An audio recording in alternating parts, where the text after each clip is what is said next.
Hi, everybody, and welcome to Free Advice Friday, the hour every Friday at 10 a.m. Eastern, where we get together, we talk about book marketing, publishing, and pretty much anything having to do with the author experience. Today, I'm coming from a awesome hotel, so that's why the beds are in the back. But I am so excited to be here. And first off, I just want to say I've gotten so many emails and calls and support from all of you in our Facebook group and just everywhere about my surgery last Friday. Surgery went well, and I got a call yesterday that everything is clear. My genetics test came back without any cancer markers. My biopsy came back completely clear of any cancer. Really the best news that could come through. Everything went picture perfect. It really did. And so I'm going to continue on with my normal screenings, my post-op, and then screenings every couple of months. But wow, what a relief. We got really good news. And the genetics news is also especially important because that means that my kids are also less likely to have problems. So I am very excited. And again, I have appreciated your text, your calls, the fruit. I got chocolate covered fruit. It's like you guys know me. Someone sent coffee. So thank you all so much. I appreciate it. Yeah. I felt all the positive vibes and all of the love, so thank you. Thank you, thank you. All right, you guys, and now enough about me. Let's talk about writing, right? We did get quite a few questions that came in over email, which we'll cover those. And of course, if you've got questions, just drop them live in the chat box, and I will grab them and answer those as well. Because I'm in a hotel, checkout's at 11, so we're going to end a couple minutes early so I can scoot out of here and not get in trouble.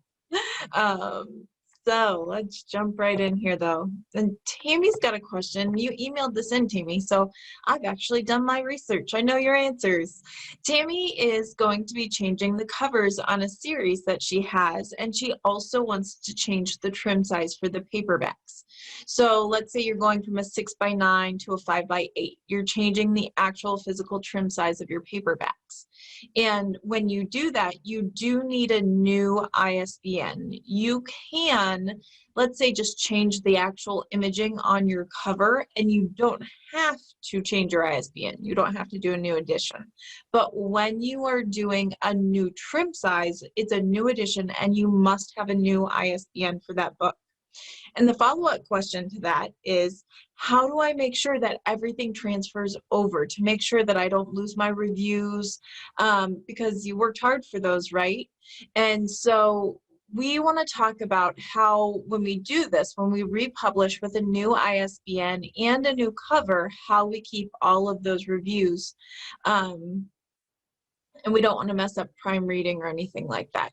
So the answer is actually easier than you might think. When you are going to be republishing, what you want to do is you want to republish the new edition with the new ISBN first. The important thing, the really only thing that will keep you from getting those reviews transferred over, well, there's two things. One thing is that you take down the old edition first and then put up the new edition. They need the old edition up with those old reviews so they can transfer over. If you take down that edition and the book's no longer there, they lose record of all your reviews. So don't do that. But you publish your new edition with a new ISBN, and then you go for your old edition. And the other thing you need to know is that you can transfer reviews as long as your title is the same. You cannot change, let's say your book was The Best Romance Ever, and then you change your book title to The Best Summer of My Life. That's not going to transfer. Amazon won't transfer those reviews. But if you are putting up a new edition with the same exact title by the same author, they will. You put up your old edition, you leave it there, put up your new edition. Then you write into KDP or Author Central and you say, I would like to combine the first edition and the second edition, or the new edition, old edition, of my book, title, ISBN, and they will merge them together so that your reviews show up on both.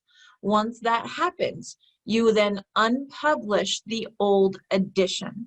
So make sure you do it in that order. It's really important. And make sure that you reach out to Amazon and ask them to link. It can take up to 3 days, but they're usually pretty quick about it. And usually what I do is if you're doing a new cover, I would actually I would do the Kindle book first. So I would put the Kindle book up, swap those. That way you've got a record under the new edition, and then you should be able to transfer over the paperback a little more easily.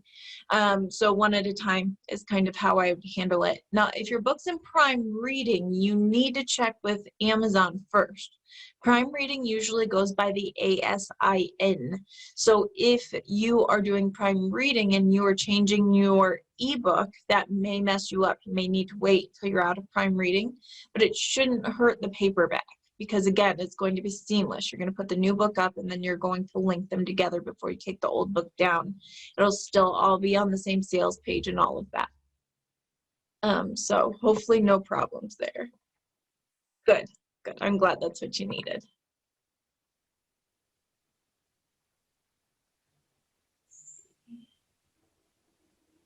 All right, I'm pretty good at graphic placement and formatting in Word using styles. Do I really need a typographer? And is using Word advised, or do I need to use software like InDesign?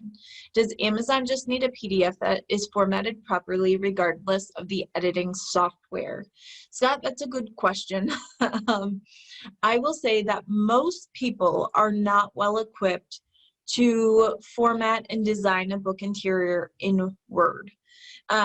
It takes a high level of skill, and also it's not just knowing how to format something, it's making sure that you are formatting it to the book publishing standards. So what you may be thinking in your head may not be to book design standards. So you may be putting out a book that just doesn't fall in line, and then when a bookseller or a librarian gets it and opens it up and it doesn't look like what they expect a book to look like, you get pushed over to the no pile. So that's kind of the concern there. With that said, I'm working with books right now that were designed right in Word, and they look beautiful. This person that designed them in Word has a ton of experience. He actually works in computer software, and he knows all the techie stuff, and so he did a great job designing in Word. But that's rare. So I think that it can be done, but it's not typically recommended for the reasons I mentioned. And if you are going to do it yourself, it's important that you really go and you research design templates. I know there are some out there where there are Word design templates that you can purchase or that you can kind of emulate. So it's important that you're looking at books in your genre that are selling right now, and whatever you do is really conforming to that. And if you can't do that, be honest with yourself. I think that's the most important thing, because a poorly designed book interior will absolutely hurt you. And there are programs that you can do where you can design your own vellum. Scrivener, I think, is one that might do it. So there are software that are specifically meant for book publishing and formatting that you can invest in. Same thing for InDesign. I know quite a few people. InDesign is a offshoot of Adobe, but you can do a monthly subscription. And I know people who have gotten a 1-month subscription, tackled 3 books, designed them all, and then they have stopped the subscription. So for $40, they had access to everything they needed. So it depends on you, your skill level, and then your ability to go and research and find what kind of formatting your genre and your book needs. Let's see, I've got something over here in the corner. Let's see, if you're looking at InDesign for formatting, you might want to check out Affinity. It's affinity.serif.com. Caroline put it right there in the chat. I think it might have just come to me, Caroline, so I'm going to repost right here, and it looks like affinity.serif.com is something that has 50% off for the next 5 days, so it's $25 for a lifetime access, and that allows you to design books. So that's a great lead to check out as well. I might check it out for $25. That'd be a nifty tool to have in your pocket. All right, let me see. Let me go over to our questions that came. It's not that one. I had a question from the lovely Jane. Jane had a question about branding, and is branding really important for an author? Brand such as Nike's just do it kind of thing. So branding is something we talk about all the time, and you hear in general, like people just talk about branding anytime you have a business, and certainly as an author there's something to be said for having a brand, and it comes up a lot. But when we're talking about a brand, how important is it for an author, and how far do you have to go with it? So in my opinion, a brand is important, but not in the way you might think. So is a brand important in the sense that when you have a brand, you're starting to build an audience, you are starting to define who you are in the publishing world. And the reason why that matters is because people will come to expect things from you, which can be good and bad, but people will come to expect something from you so they know what they're getting. For example, when we say Danielle Steele, we immediately know that we're talking romance. Maybe it's historical, more often contemporary, it's going to be steamy. People know that's what you're getting. So when you say you're reading a Danielle Steele novel, or I want a book kind of like something Danielle Steele would put out, people know exactly what they're getting. It makes it a good comp. It makes it something that people go, oh yeah, I know what that is. And that is important because as you're putting books out, if you are building an audience, then it's important that they know what to expect from you, because that is what takes a reader from being a one-off and someone who will buy your next 20 novels for the next 15 years. So you will start to have a loyal following when you build your brand. It also keeps people coming back for more. When you stay on brand and they like what you're giving them, they're more likely to be loyal again, stay on for your newsletters, for your social media, everything like that. So that is important. But when we say brand, does it mean everything has to look the same? Like, do you have to have 3 colors and never stray from that? No, you don't. You have to have a feeling. When you are a cozy author, if you're a cozy mystery author, then authors want to know what they're getting from you. When you write your cozies, is it clean? Does it have a little bit of sex in it? Does it have romance in it? Is it murder and mayhem? That's the kind of thing that it matters more for branding, is that what we don't want to do is we don't want our social media to be like super clean and wholesome, and then our book comes out and it's 50 Shades of Grey. And the reason why is because that brand doesn't translate. You're going to have, Mary sitting at home knitting who just loves you on Facebook, and then you get this book and Mary is turning all shades of purple while she reads it at church. We need to make sure that there's some brand consistency so that the people we are connecting to day to day and things like our newsletter and our social media translates over to our book. Not only does that equate to more sales, it equates to better reviews, happier readers, more loyal readers who will then recommend your books. And that is how you grow as an author. This is how people who, let's say Nora Roberts, my sister and I were talking about this not long ago. I know poor Mary, she would be scandalized. But Nora Roberts, for example, and I'm not putting Nora Roberts down. Let me put that out. Nora, I know you watch this, so when you do, I'm not putting you down. It's all love here. But Nora Roberts kind of has a formula for her books, especially for her series. There tends to be a redhead, a brunette, a blonde. There tends to be a little bit of magic and romance. So there are kind of themes that go with those books. Nora has so many books out, right? She puts out more books all the time and people keep reading them. And even though it gets a little formulaic, it starts to get to like, what you're getting.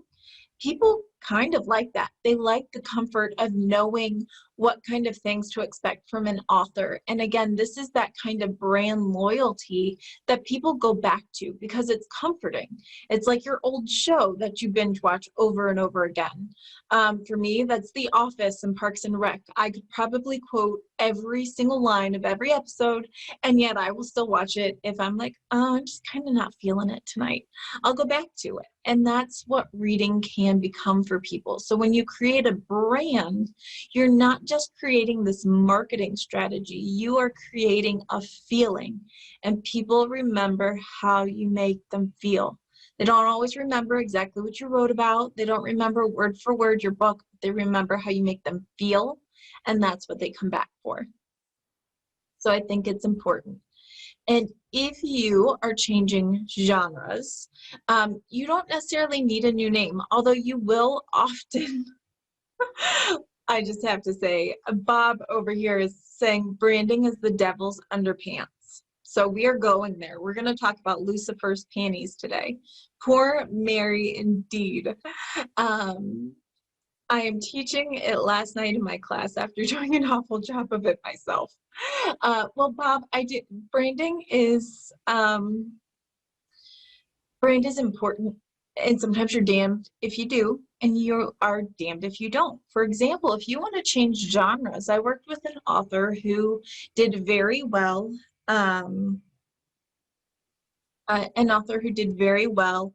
as a chick lit author. She was published by Lake Union, which is Amazon's imprint. She was doing very well. And then she wanted to start moving into some more literary fiction. It was a little darker. It was books that were dealing with like school shootings. It was still women's fiction, but it had a different slant than that cozy, sweet romance she'd been going with.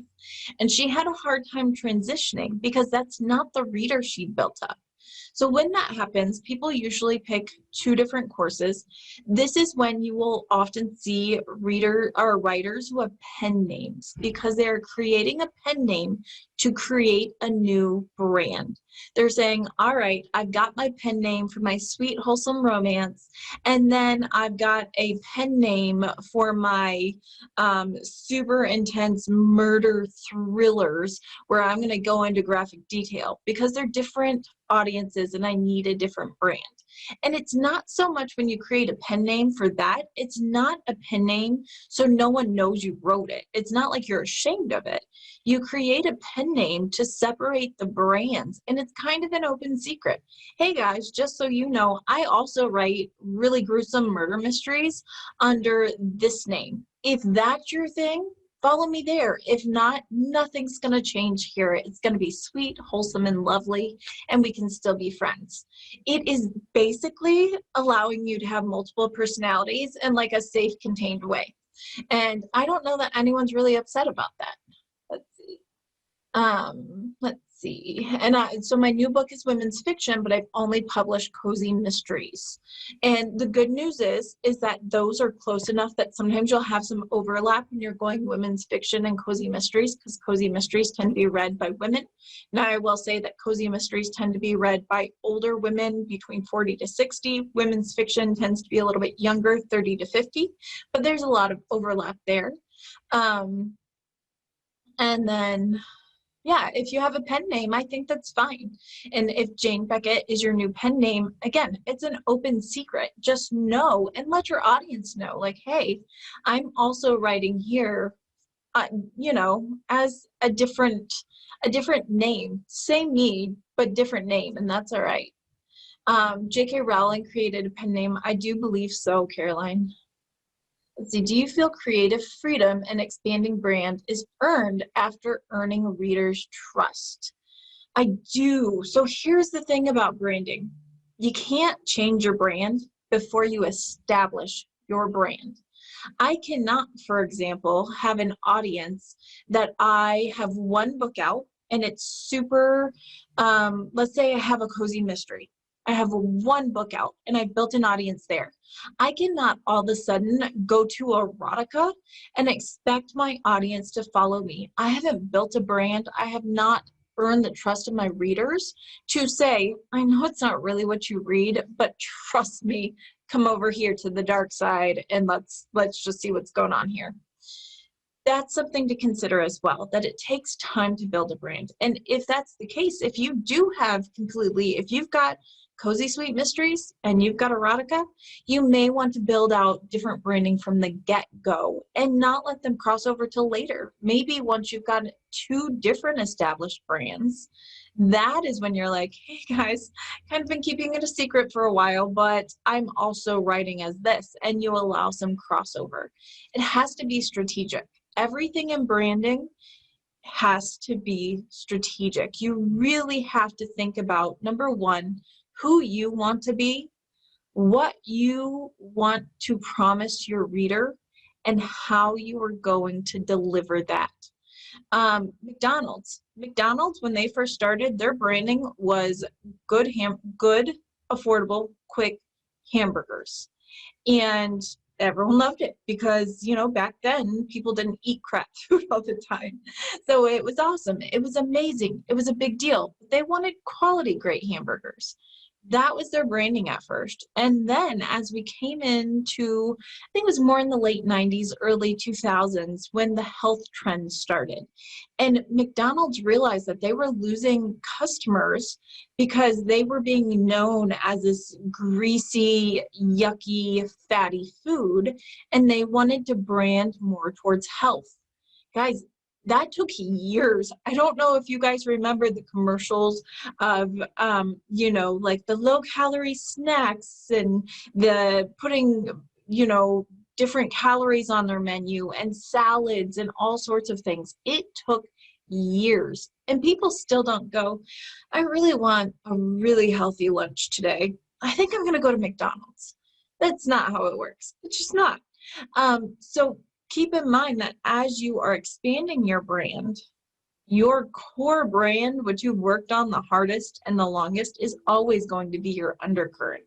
And again, that's where a pen name can come in handy, because if McDonald's had opened up another chain, the company had opened up another chain under a different name that was called Salads to Go, well, then that would be known completely as a healthy place, right? It's all about how you branding it. Even though you may know McDonald's owns McDonald's and Salads to Go, it's cool because they're different. So branding is important. I think, again, when you are starting off as an author and you are starting your website, your social media, branding is not just a color. It's not, you can only use pastel pink and purple for the rest of your career. Please don't use those unless you're like a children's book author for little girls. But branding is the feeling that you're giving people and the promise you're making to your reader. Bob, for example, Bob makes people laugh. He promises them humor. And maybe that comes in the form of bad marriage advice, or maybe it comes in the form of snowmen. But what he's going to do, his brand and his promise, is funny. It is funny, it is laughter, and it is a little bit of sarcasm that we all love. That's a brand, and that brand can shift, it can stretch in different ways, but that's the core. If Bob goes off the deep end and decides to write a super serious book that has no illustrations or cartoons in it, his audience is going to be like, Bob, number one, what the heck? And number two, are you okay, dude? Because that's kind of not what we expect. It's like a friend. If a friend totally changed their personality, you'd be a little confused. So branding's important. It doesn't have to be color, doesn't have to be a slogan, although a slogan like just do it or want a Big Mac certainly has value. It's more the feeling and the promise that you make so that people know what to expect and they keep coming back for more. Because that's what we want. That's where loyalty comes in. And brands get loyalty because we know what to expect. It's comforting and it's something that serves us well. If I want a new book and I don't want to go look, I don't want to go search forever and ever for a new book, but I know that an author I've read before has a new book, I'm just going to go buy it. Like I know I like the writing and I just want something right now. So I'm just going to go buy it. That's where brand comes in, and that's why brand is important. And if you are writing multiple genres, consider that you may need different brands, and you have to work at different brands. You can't use the same stuff. Sometimes there's crossover, but not always. So hopefully that helped, Jane. And I love that you asked that question, because I think it's something that we throw terms around, like we say branding, brand this, brand that, but we don't really talk about what that means often enough. So I think that's important.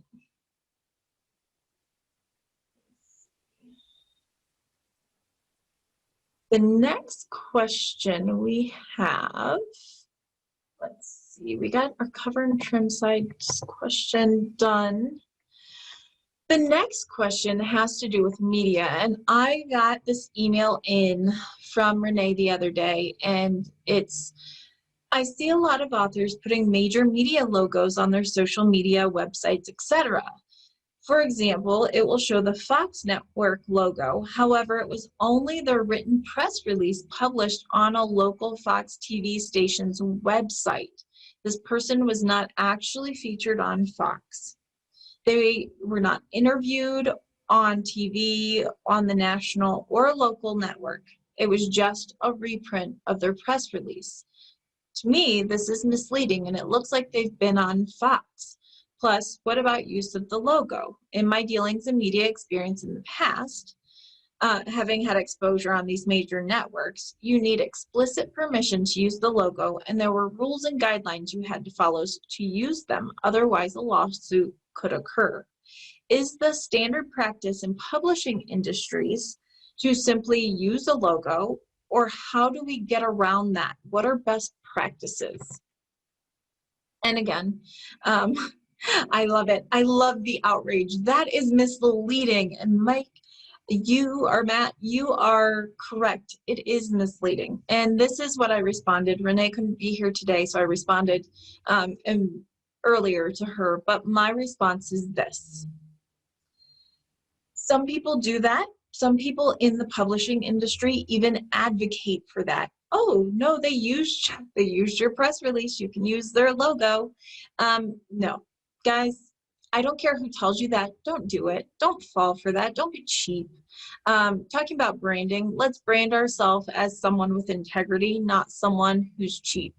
And using a logo when you weren't actually featured is cheap. And you could actually get into some type of lawsuit if they cared enough to go after you. Now, when can you use a logo? If you were actually interviewed on that station, even if it's a local station. So let's say your local Fox station did interview you and it went up on your local news station. Yes, you can use their logo then. And typically there are guidelines on their website for best practice usage. So you don't actually have to get written permission saying, hey, you can use this logo. You just have to make sure you're following in line. So if you were actually interviewed for TV, for an article, then you can use it. If you are writing an article, if you as an author pitch an article on, let's see, I have a client who works in tech and banking, and he pitched an article for Forbes, and he was taken up on it. So he ended up writing an article for Forbes based on something in the tech world that had to do with banking. He can then say that he was featured in Forbes. That's okay because it's true. If your book is reviewed on New York Times, you can say as featured in the New York Times. But let's be honest, don't do a media logo just to do it.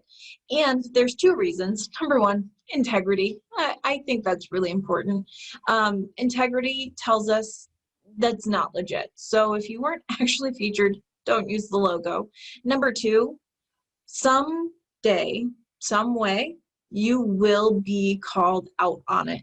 It's either going to be something where you pitch yourself for a big opportunity and that person comes back and says, well, hey, you were featured in Fox, but I can't find anything about it. Can you send me that link? And when you can't, not only do you have egg on your face, your word means nothing anymore. They don't trust you. You have ruined your chances.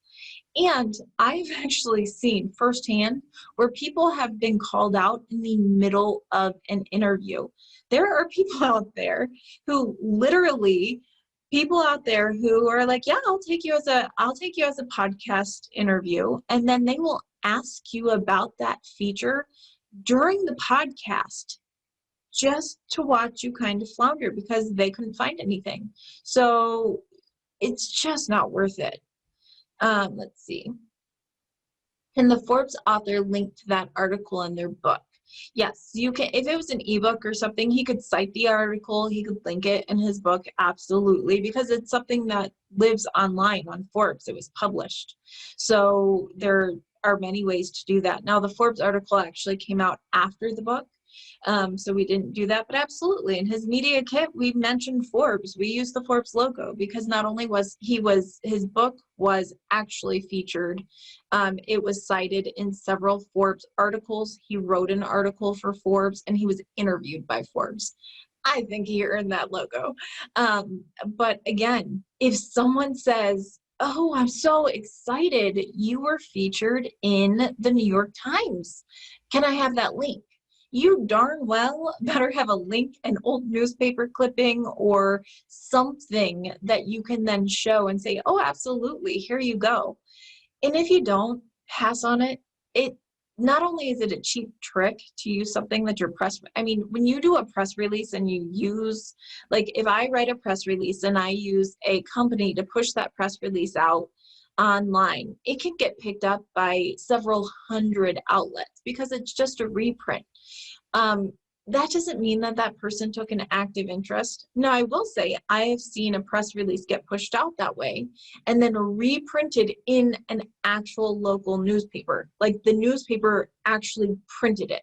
Then I think you can say you're featured in there. They took the time to actually put it in their print magazine, and that's a little bit different than saying, it ended up in their RSS feed because AI pulled it and said, we need content today at 1:52 a.m. Don't do it. It's so not worth it. And you will not only eventually be found out, but it's cheap now. Everyone using a media logo, it's so not worth it. So that's my opinion. And there are... I always try to be so PC. There are people in our industry who not only say it's okay, but they encourage it. And I will respectfully disagree until I'm blue in the face. I disagree, and I think that you should really truly be featured in something if you're going to use the media logo. And as I said, most of them do have guidelines online. You should be able to go there and read through those guidelines and feel very confident that you can check every single box before you use a media logo. So that's my story. I'm going to stick to it. Peace. When sending in a book for endorsement and review, would you advise sending the book cover, intro, preface, and a chapter or two, or the entire book? So when you're sending in for an endorsement review, I think it depends on who you are reaching out to. Are you reaching out to someone you know? So for example, if I was asking for an endorsement for my book and I was going to ask, I don't know, Steve Harrison. Let's say Steve Harrison, and I was going to ask for an endorsement for my book. Well, I have personal connections to Steve Harrison. We have programs that we have done affiliates for. I have a passing knowledge of the man, and if I say who I am and that I'm from New Shelves, there should be a light bulb going off, going, oh yeah, okay, I know kind of who you are. I'm not saying we're best friends, but there should be some idea of like, okay, New Shelves, yep, okay, so what do you need? So in that case, I would probably reach out and say, hey, I'm looking for an endorsement. You're mentioned in this chapter. Here's the cover, here's the synopsis, here's that chapter, just that chapter, but you can also have a link to the entire book. So you always want to offer the entire book, but it's also really smart if you want someone's opinion or they were featured, have a cameo in a specific spot, lead them directly to that spot. You know, you were specifically mentioned in chapter 3, so here's a PDF or a book funnel link to the entire book. But if you just skip along to chapter 3, you'll see your cameo, and if you want to read it and you feel willing to give me an endorsement, I would love that. Most of the time when people are doing endorsements, not always, but most of the time, they are skimming a book. They're not reading the entire thing, especially if they trust you. If it's someone who in the industry that trusts you, I mean, there are a couple people, there are agents and there are people in the industry that if I said, I just want you to write that this is the best book ever, they'd be like, well, obviously it is because you said so. So I think that there is something to be said for personal relationships, but always, always offer the full book because sometimes they may want to read the entire book, but we shouldn't have the expectation that they will. And if there is a point, maybe you have a nonfiction book and there is a doctor, let's say there's a doctor who really has experience in this chapter 12, and you think that's really what they will find the most prevalent and want to comment on. Well, then tell them that. I'm sending along the cover in chapter 12, which I think you will find most interesting, but here is also a link to the entire book so you can read it if you wish. And I think that's best practice all around, that we give them the entire work to judge for themselves if they wish.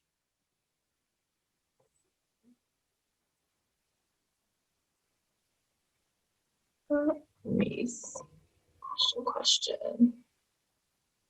That one's not for today. I do have another somewhere in my many tabs. I have another question. Okay, this was a good one. Not good for the person, but it was good for us to kind of talk about it. I got an email from an author recently who said they're in a conundrum. They ran a Facebook giveaway and an Instagram giveaway, and it went fabulously. They had a lot of interest. It was for 5 print copies of their book, and they had so much interest, but their team forgot to put qualifiers that it was for US only for shipping. And so they had people from Australia, from the UK, and Canada win copies of the book. So in addition to the US, they had these other countries, and shipping, like to Australia, shipping a book to Australia is a pretty hefty price tag. So I got an email from this past client saying, what do I do and how do I ship these books without spending hundreds of dollars? And luckily, if your book is up on KDP, you have a really easy option. If your book's up on KDP for print on demand through Amazon, all you have to do is go to the local Amazon. So for Canada, there's actually, I think it's Amazon.ca, I think, for Canada. So you go onto the Canadian Amazon site and you order from there. That means it gets printed in Canada, shipped from Canada. So you can order on the Canadian site and it's way cheaper. You are ordering your book like a customer, so you're not paying the author prices, but it's still cheaper when you figure in shipping. Same thing for the UK, Amazon.co.uk is the UK, and you can print and ship that way. And Australia now does print on demand, so you can do Australia. And Australia is known as one of the most expensive places to print and ship a book. And now that Amazon has, KDP has print on demand through there, it's a huge win that you can go and you can print and ship directly from the Australian Amazon site and send your books out that way. So I still think that you should be very cautious when doing physical giveaways about where you promise to ship from. It is more expensive, but if you flub, if you forget to say US only or Canada only, and you have got to ship books all over the world, your best bet if you're on KDP for print on demand is to look on those Amazon websites and see if you can order from the local websites and send out that way. I thought that was an important thing for everyone to know.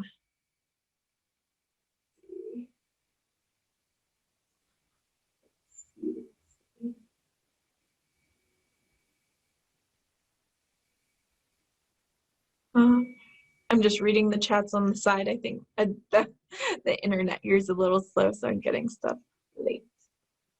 All right, yeah, it sounds like affinity is actually a great thing, and we've got a lot of chat going on the side, which is great. All right. Now, the last question that we have, I want to actually make sure. The last question that we have that came in before, and I finally did my homework, was on the Ingram Spark personalized order method. And does anyone know anything about it? And how awesome is it? Or is it awesome? And so I finally did my homework because I have been saying that I would for a couple of weeks now. So I am actually going to go over here. Give me one second. I'm going to get onto an Ingram Spark account, and I am going to show you why it's so awesome. So the personalize it feature from Ingram Spark allows you to add a page in the beginning of your book, and you can personalize it. You can do it for a giveaway, you can do it for sponsors. So let's say you did like a crowdfunding for your book, and then you wanted to personalize the gifts for the donors. You can actually do that in there. You can do a special inscription if you're doing it for a giveaway. If you, let's say you have a book and you really wanted to give a copy to your dad or something like that, you could actually inscribe it in the book and ship it that way, which I think is pretty cool. And I'm going to see, oops, not that one. I have access to too many accounts. Let me see. Nope, not that one. I am going to go into Dr. Rob's account because I know he won't mind. Let's see. All right, I'm going to share my screen so you guys can see what I'm seeing and not just this nonsense of me looking for it. Give me 1 second here. All right.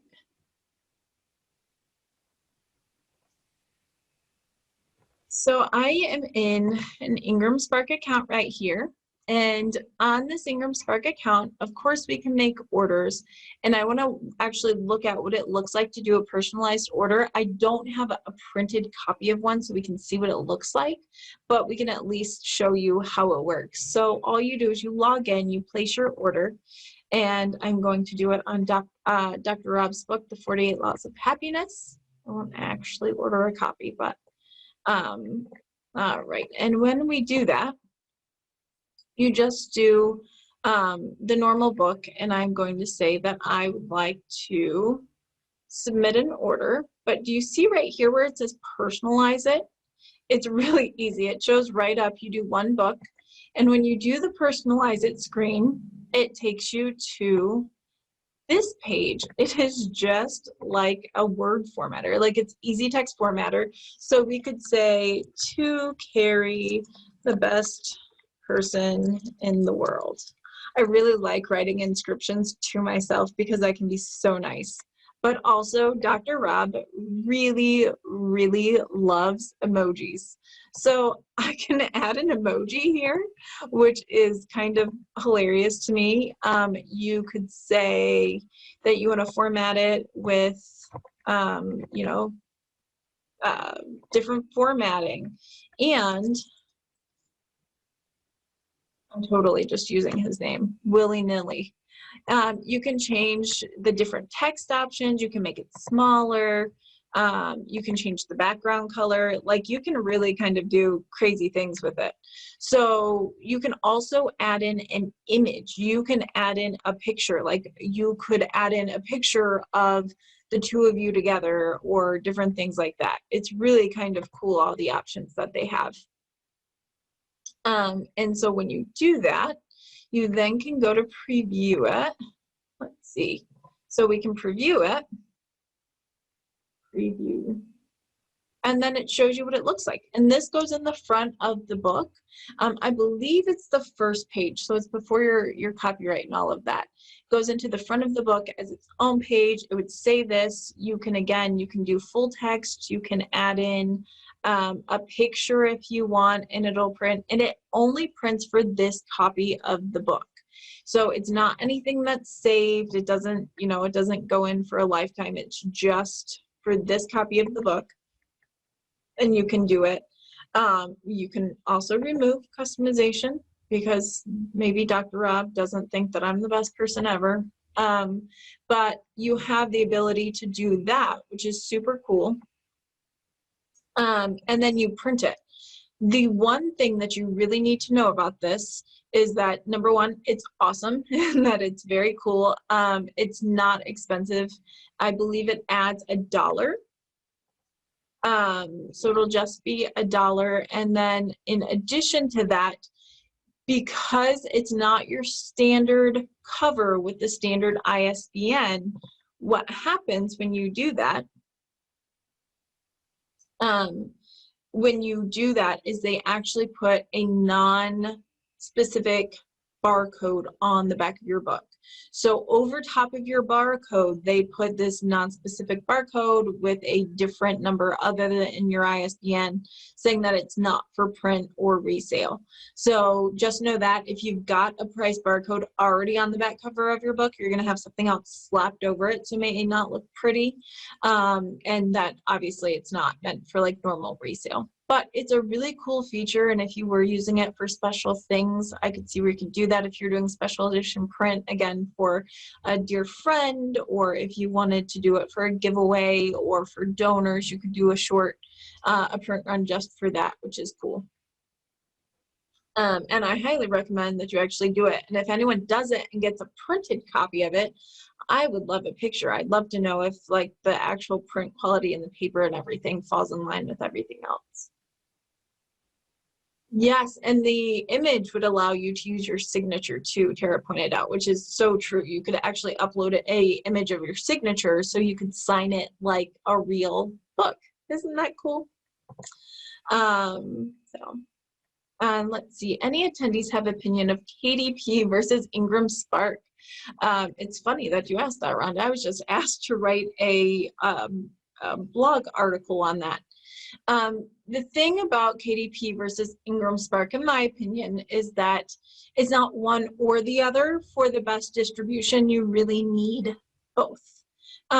Because KDP is your basic all-access VIP pass to Amazon, and KDP will allow you to sell on Amazon directly to consumers with more options, with more ability to advertise your book, and you make more profit when you're selling directly on Amazon. However, you still need Ingram Spark for your wholesale, for your bookstores, your retailers, your libraries, barnesandnoble.com and walmart.com and target.com. Those all come from Ingram Spark.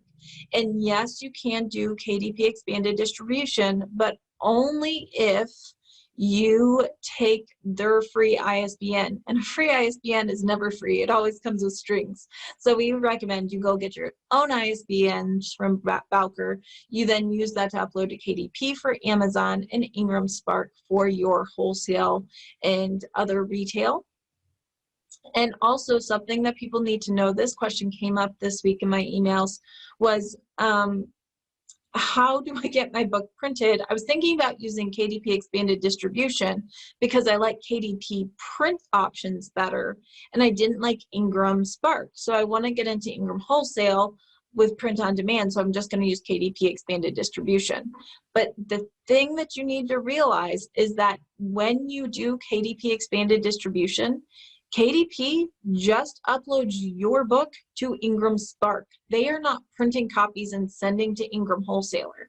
They are actually using Ingram Spark. So if you're trying to get around a print issue where you are wanting the option from KDP, the actual printing options and quality to go to the retailer through Ingram Wholesale, that doesn't work. All KDP is doing is using Ingram Spark, becoming the middleman and taking some of your profit. So go directly to Ingram Spark that way. Yes, and so Tara again is making a great point that a lot of authors will offer autographed copies for pre-order. So if you're doing a pre-order sale, you're doing autographed copies, and you can use the personalize it function and actually upload your signature and do autographed copies that are printed right there. And that way you can do that. It's printed, and then you don't have to worry about how far away from you, having to physically mail them.